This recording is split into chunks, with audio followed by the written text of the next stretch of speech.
What's up, everyone? Today we're going to go through Dreadhorn, level 90 hard. Um, what a brutal boss this is. I think this was my ninth attempt trying to figure out where the best positioning is. The first 4 or 5 attempts, I actually had Fushan in the lead for the speed aura, and it just wasn't working. There was something off. And so I decided to put Helior in the lead, and this is actually my dupe, level 1, and I'm only using him for the aura, and that's 60 additional resistance aura, and that seems to have worked. So the key here is you want relatively weak champs that are going to help you enough to do enough damage so that Crimson Helm can kill a little bit. Crimson needs to kill at least 3 people. But you want champions that are going to kind of just be enough. The other couple of times that I went through this, I killed the waves too quickly, had champions alive. You really need to get to the boss with nobody left. Okay, so as you could see, here I am trying to just kill the waves and strategically get some kind of damage in here. Just enough damage where I'm able to save some champions for the second wave, because the second wave is actually quite hard to kill. And here we are. So second wave, again, you know, the two Krondars are probably the hardest to kill. Everyone else is relatively easy. But it's just a matter of making sure your champions die and rotating who you're attacking just to make sure Crimson is the last one alive. And so once we get to the boss, there is a specific setup that needs to be done. So right away, the boss is going to use this skill, put down the bombs, and then hit you. Okay? So this is when the cycle starts. He's already given you a hit. 2 skills are on cooldown here. What you're going to do is A1 3 times. Okay? So bombs are on no cooldown. We'll just slow it down here. We've hit once. Boss is going to go. Okay? So as you can see, the bombs have, you know, 20, just over 25% HP. Probably 30% HP. We're going to go again. A1. Boss is going to go. We're looking at about 60% HP here. About 2 bombs. We're going to hit a third time. Boss goes. We're looking at about 90% turn meter. Sorry, not HP. Turn meter that these bombs have. So at this point now, we're not going to A1, but we're going to go A2. A2 being the block damage. We're going to A2, block damage, and then both bombs are going to explode, which keeps us alive. Bomb, bomb. And here we are. So then Dreadhorn's going to go and go with the next skill, which was his HP burn. And then the bombs are back to cycle. So basically, for the next 15 minutes, you are going to do the exact same thing. Okay? So here we are. A1, bombs get 30%. A1, bombs get 60%. A1, bombs are at 90%. Then we're going to block buffs. A2, bombs are going to explode. Here we are. And again, A1, A1, A1, and then A2, block. And all we're going to do is do this over and over and over again. Really, if you're looking at damage, the bulk of the damage is coming from War Master. The main idea here is to have enough HP, defense, and resistance. So now what we're going to do, and here's the thing. When the boss goes ahead and steals your buffs, the boss is going to put out a bomb. If you get 2 bombs on you, you're pretty much dead. So at this point, rather than A1ing, we're going to A3. And the A3 is putting up the revive so that if you do die, you revive and you come back. So there is an element that you actually need to watch this go on. So what we're going to do here, I think I messed up. Okay, and then I wiped. So at that point, I should have used my A3, put up the revive, and then therefore the hits, the bombs would have went off, and I would have got back up and gone again. So this is a time where I kind of did it wrong. Okay, so A1, A2, here we are. Okay, we were protected. A1, I believe it's coming up now.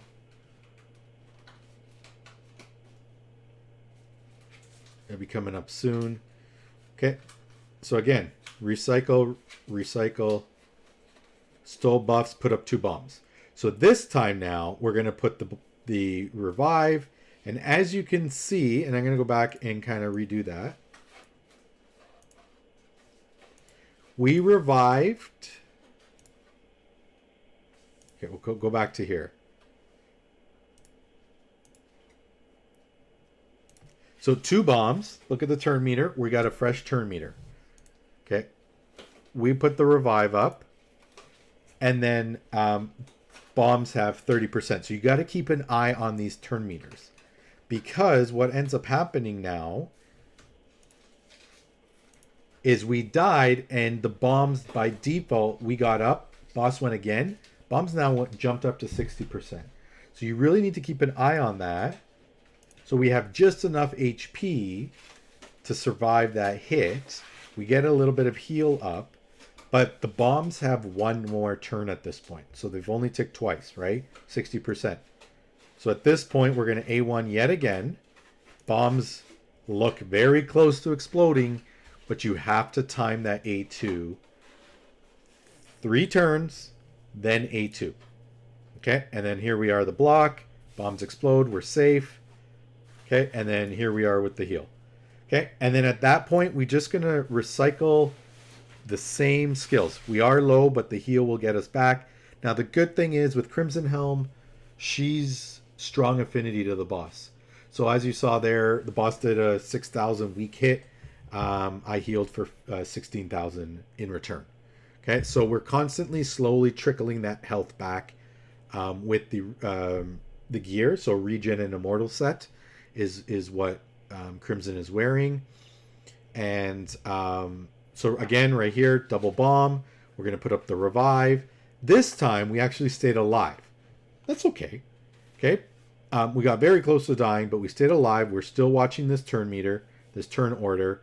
We're very close, but we were able to survive that damage. Again, with some weak hits, we're able to go. And that is how you kill Dreadhorn with just Crimson Helm. So a few points. 1, Crimson Helm needs to kill at least 3 mobs on the way in. 2, everybody needs to die by the time you get to the boss. And 3, you really need to watch this turn order. As you could see, we got close again, but just in case we have that block revive. I'm going to fast forward the video towards the end just so that you can see. But if you slow it down, in the next 5 to 10 minutes, if you want, slow it down, you'll be able to see that I actually die quite a few times. And that revive skill, A3, just picks me back up and I'm able to continue. But the crucial thing here is you got to watch the debuffs on you, making sure if you have 2 bombs, you're putting up the A3. And you're watching that turn meter, counting it out. When I do it, I'm literally 1, 2, hit, 3. Now I know I'm A2ing, right? Like count it out. Whatever you got to do. What the last thing you want to do is spend 15 minutes and then mess up. So here's another one. I'm low HP. Bombs are there. I still stayed alive, but boss hit me, full crit. Killed me anyways, but because I have the 2-turn revive on, I was able to get up and go through the turn meter. So there you have it. A good example of really how to cheese this. It is tricky. It still took me about 9-10 times to get it to work. Um, but what I'm going to do is, here we are again. Bombs are up. Double hit, turn meters, getting back up. It's so quick, but you just got to watch those bombs turn meters. You got 3 turns of the boss before the bombs are going to go at this point. So here we are. I'm just going to let the video go, and then I'll just fast forward it. We'll catch you towards the end.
All right, so there we have it. Again, my level 1 dupe Helior literally was only in there for the resist aura. 258 manual turns later and 17 and a half minutes later, this boss is dead. This is not a boss I'm going to do again. I don't care that much for the gear, although I do have some pretty darn good gear that came from the Dreadhorn. But again, Fushan was only there to help me clear the waves. Draco was only there to help me kill the waves. Same with Stagnite. Relatively weak champions that can die, get out of the way. But ultimately, Crimson Helm, as you can see, you're putting out 3 million damage. You're healing yourself by 3.3 million or 3.7 million. And the shields that you're putting up is really protecting 3.3. So, like, for every amount of damage you're giving, you're actually taking the same amount, which is pretty crazy. So what we're going to do is just kind of break down Crimson. So here she is. I have HP on my ring, on my necklace, and on my banner. So you do need all that HP. Masteries wise, I went down the traditional healing tree. So make sure I get the extra HP, extra heals from the gear sets, more heals, more shield. And then this is very important. Spirit Haste, again, we're increasing by 8. So we're getting that additional 24 speed just by killing off your team. Okay? So very critical that we have that. And then, of course, on the offense tree, we're going to go with Whirlwind of Death. Whirlwind of Death, again, you get 6. Kill 3 mobs. That's up to 18 speed that you're going to get on top of the 24 speed, which totals 42 additional speed that you're going to get right off the bat. So when you get to the boss, you're going to have 42 additional speed in order to kill the boss. Okay, and then of course we're going to go with War Master here. Because that's where the bulk of the damage is actually coming from. Here I am, so 73.6, 73,000 HP, 3,500 defense, 202 speed. So I found that 202 speed plus that additional 42 that we're going to put out brings me to 244 speed total, was perfect. I also had Helior in there, which gave me an additional 60 resist, which put me to just over 200 resistance. which help to resist some of the burns, some of the bombs, some of the stealing of your buffs, and just help you stay alive that little bit longer. So I found that putting the resist up worked actually better than the 24% speed from Fushan. I was so out of sync, it wasn't clicking when I had it with Fushan. So there you have it. Now, in saying that, when I did level 50, I put a speed aura in and I was fine, which is strange because they should be virtually the same. But there you have it. If you are short some HP and you have enough resistance, put an HP aura in. If you're low on defense, put a defense aura in. At the end of the day, the champ that's going to be in there is going to die. You're only using them for the aura anyways. And that is the best thing that can be done. So there you have it. Hopefully that helps. Hopefully that helps you get through it. And that's ultimately how to cheese Dreadhorn. We'll see you all in the next video. Take care, everyone.